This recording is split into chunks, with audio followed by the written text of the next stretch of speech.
Hey everyone, it's me, the How To Homemaker.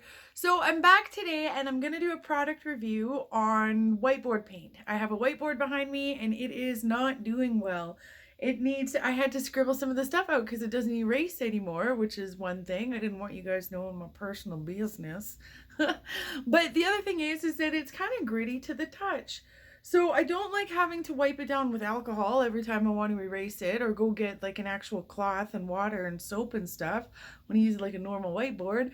So I got some of the whiteboard paint and I'm, like I said, gonna do a product review. I'm gonna take it off the wall. The first thing they say to do is to sand the texture where you are surfacing. So I'm going to use probably an 80 grit, but we'll see how it goes. All you have to do is create little grooves in whatever you're painting it on because the paint needs something to latch onto. So you don't want it to just flake off eventually. And that's what we're gonna do next. I'm pretty sure it says to do 2 coats and yeah, we'll see how it goes. See you in the end of the work.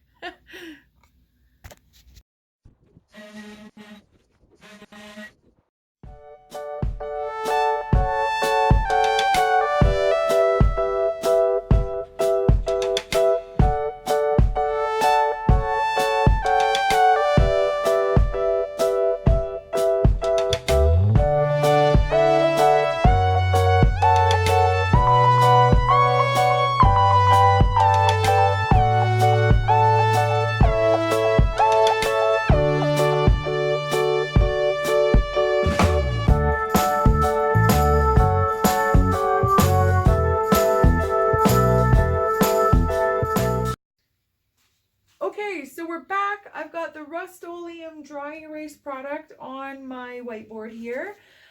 And my first impressions of everything, it does write very well. The product itself is just fine. I learned some stuff while I was applying it, so that's on me. But I do have to say, I don't think this was worth the money. You have to mix both parts. There's a part A and a part B that comes in this.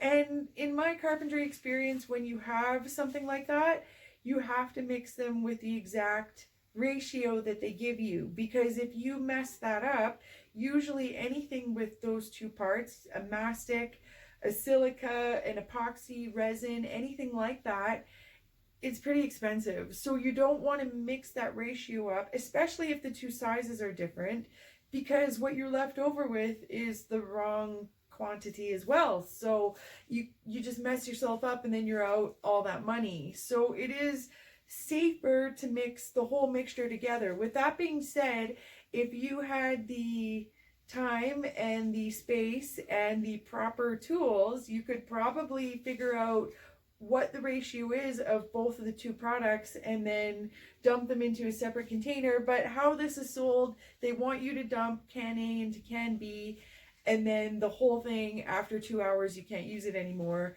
and you're able to cover a 7 foot by 7 foot surface area, which this is clearly not. I went out and I bought different products. I'll show you what they are. I'll tell you why I laughed too, but right now we're talking about this.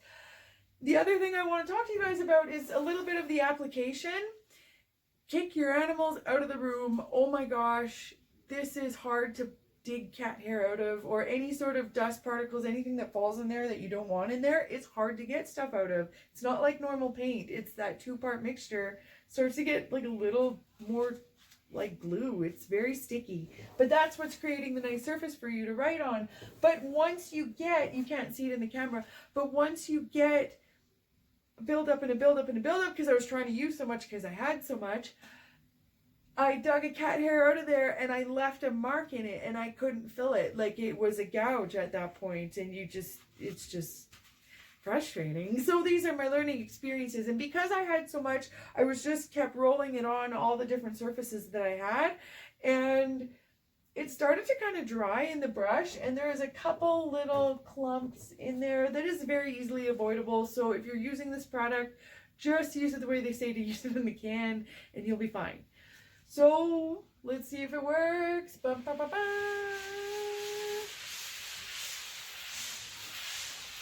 Huh. The color erased completely, and the black is still kind of there a little bit, but it was a lot better than the last actual this when it wasn't covered because I was erasing it and the whole marker was staying there. So in my opinion, this is a million times better, but I don't really remember what it's like to have a brand new whiteboard. So maybe a brand new one all around would have just been a better idea. But let's look at the other stuff that I painted, the different surfaces, and see. Well, and I'll tell you why I laugh, because really we're just checking one out. I'll show you why. Let's go look.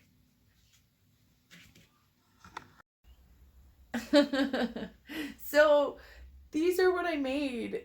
I didn't actually make them. I bought them from the dollar store and I fixed them up, and now I don't want to write on them just in case it doesn't erase properly. And actually I think I should have sanded it down a little bit better. It is more grainy than the surface that we just drew on. So yeah, I'm just gonna not even draw on those because I really like them. But I know. Let me just turn the light on here. This is the other thing that oh, and I left my brush right here. Pretty organized.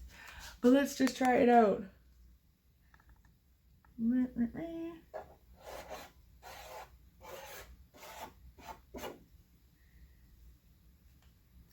then does it erase? That wrote not too bad.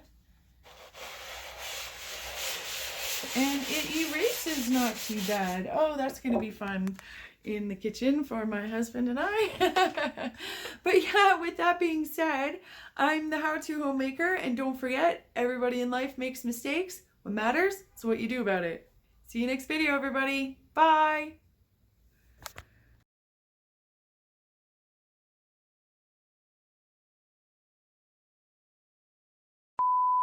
But really, when you're mixing the... Did I say that already?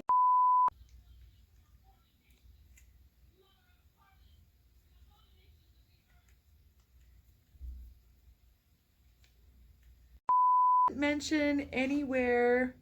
I should actually make sure. On black, go on black, tears on the river, push come to shove, it's a dead man's touch. Anyways, whisper on the tree, doesn't change a thing, can't take me. Anyways.